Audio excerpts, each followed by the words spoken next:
శ్రీ వైదిక ధర్మపీఠం యొక్క ఆధ్వర్యంలో ఈ అమావాస్య పురస్కరించుకుని అత్యంత ప్రతిష్టాత్మకంగా అతిరాత్ర మహాయాగాది క్రతువులు నిర్వహించిన యాగస్థలమునందు దశమహావిద్య ఉపాసన కలిగిన వేదమూర్తులచే ప్రత్యంగిరా హోమం నిర్వహించబడును. మహాశివుని మూడవ కన్ను నుండి శ్రీ మహాప్రత్యంగిరాదేవి ఉద్భవించింది. మహాకాళి, మహాలక్ష్మి, మహాసరస్వతి ఈ ముగ్గురి యొక్క శక్తుల కలయికే మహాప్రత్యంగిరాదేవిగా పురాణాలు చెబుతున్నాయి. ప్రత్యంగిరి దేవిని నరసింహిక అని కూడా పిలుస్తారు. ఋగ్వేదంలో ప్రత్యంగిరాదేవి సూక్తమును గమనించవచ్చు. మేరుతంత్రము వంటి పురాణాల్లో కూడా ప్రత్యంగిరాదేవి ప్రస్తావన ఉన్నది. ఈ దేవత యొక్క రూపము సింహము ముఖము కలిగి ఉండి స్త్రీ శరీరము కలిగి ఉంటుంది. కాబట్టి ప్రత్యంగిరాదేవిని నరసింహిక అని కూడా సంబోధిస్తారు. దుష్ట ప్రయోగాల గురించి మరియు మంత్ర విద్యలు, అభిచార కర్మల గురించి అథర్వణ వేదం వివరిస్తున్నది. దుష్ట శక్తులను ఉపయోగించి శత్రువులు చేసే దాడులను ప్రత్యంగిరాదేవి అడ్డగించి తన భక్తులను ఆదుకుంటుంది. ప్రత్యంగిర అంటే దుష్ట శక్తులకు ఎదురు తిరిగే దేవత అన్న అర్థం కూడా ఉంది. అందుకే దుష్ట శక్తులు పీడిస్తున్నాయని భయపడుతున్నవారు, దుష్ట ప్రయోగాలు జరిగిందనే అనుమానం ఉన్నవారు ప్రత్యంగిర హోమాన్ని ఆచరించాలి. దుష్ట ప్రయోగం, దుష్ట శక్తులు, ప్రేతాత్మలు, గుప్త శత్రువులు, ప్రతికూల శక్తులు వంటి నిర్మూలన కొరకు ప్రత్యంగిర, శూలిని, సిద్ధకుబ్జిక, రక్తకాళి, అఘోర, వటుక, భైరవ, శరభేశ్వర, నరసింహ, సుదర్శన హోమములు వంటివి అనుకూల ఫలితాలను అందిస్తాయి. సాధారణంగా మనుషులు ప్రత్యంగిరాదేవి యొక్క పూజను ఆచరించకూడదు.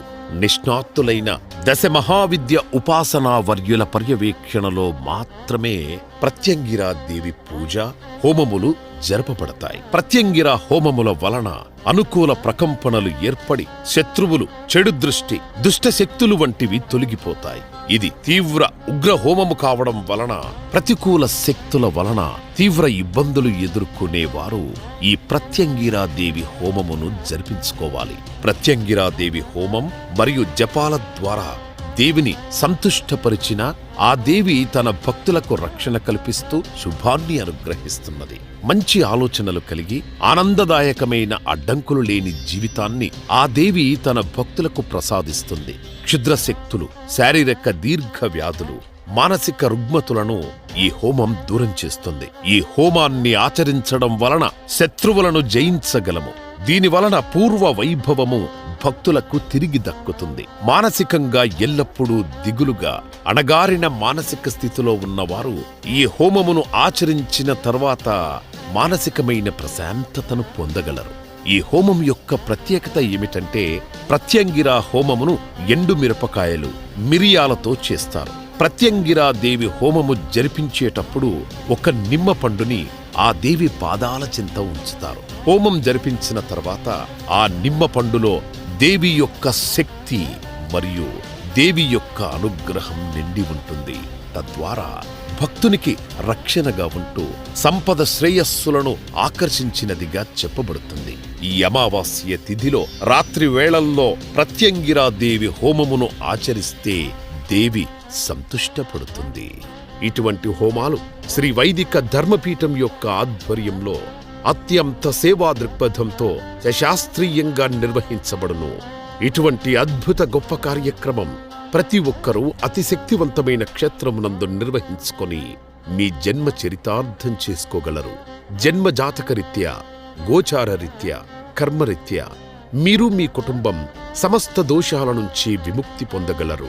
మేము నిర్వహించే ఎన్నో సేవల ద్వారా భక్తులకు మంచి జరగడం వలన మా యొక్క సేవలను విశ్వసిస్తున్నారు. మేము నిర్వహించే అన్ని సేవలు శ్రీ వైదిక ధర్మపీఠం యొక్క యూట్యూబ్ ఛానల్ నందు వీక్షించవచ్చు. ఆసక్తి ఉన్నవారు వెంటనే తమ గోత్రనామాలు నమోదు చేసుకోగలరు. మా ఫోన్ నెంబర్ 9030218833, 9030218844 మరియు మా వెబ్సైట్ www.nityahomam.in కు లాగిన్ అవ్వగలరు.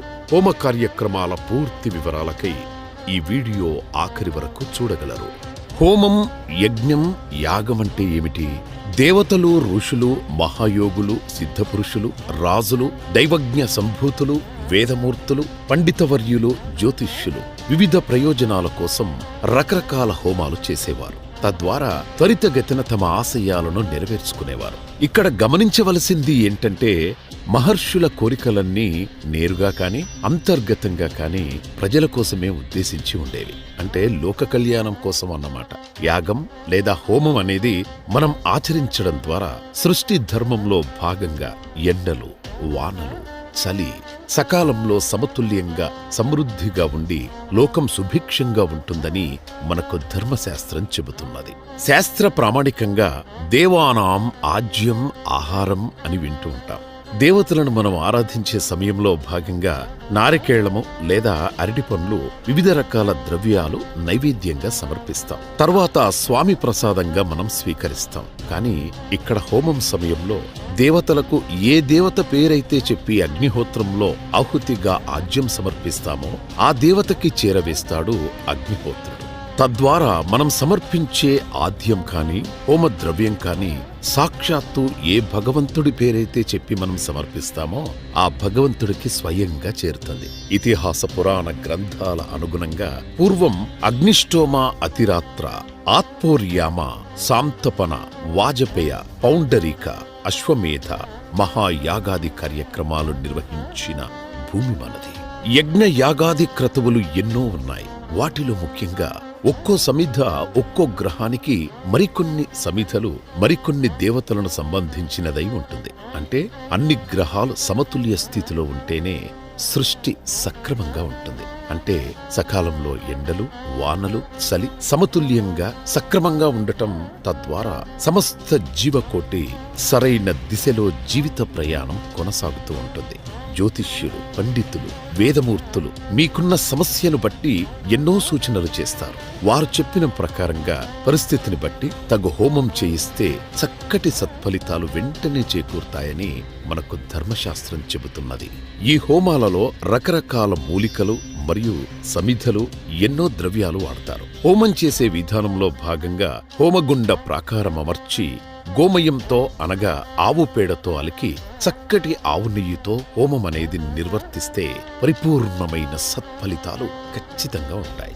ఇటువంటి మహోత్కృష్టమైన హోమాది కార్యక్రమాలు శ్రీ వైదిక ధర్మపీఠం యొక్క ఆధ్వర్యంలో నిష్ణాతులైన వేదమూర్తులచే అత్యంత శాస్త్రబద్ధంగా ఉపాసన మూలమంత్ర బీజాక్షర శాస్త్ర ప్రమాణికంగా జరిగే హోమాలు లక్ష్మీ గణపతి హోమం, రాజశ్యామల హోమం, ప్రత్యంగిరా హోమం, చండీ హోమం, సుదర్శన హోమం, మన్యుసూక్త హోమం, లక్ష్మీ కుబేర పాశుపత మూలమంత్ర హోమం, మృత్యుంజయ పాశుపత మూలమంత్ర హోమం, నవదుర్గ పాశుపత మూలమంత్ర హోమం, మహారుద్ర హోమం, నవగ్రహ హోమం, శనిశాంతి హోమం, గండ భేరుండ నరసింహస్వామి హోమం, సర్ప సుబ్రహ్మణ్య పాశుపత హోమం, ఇటువంటి హోమాలు శ్రీ వైదిక ధర్మపీఠం యొక్క ఆధ్వర్యంలో అత్యంత సేవా దృక్పథంతో నిర్వహించుకొని మీ జన్మ చరితార్థం చేసుకోండి.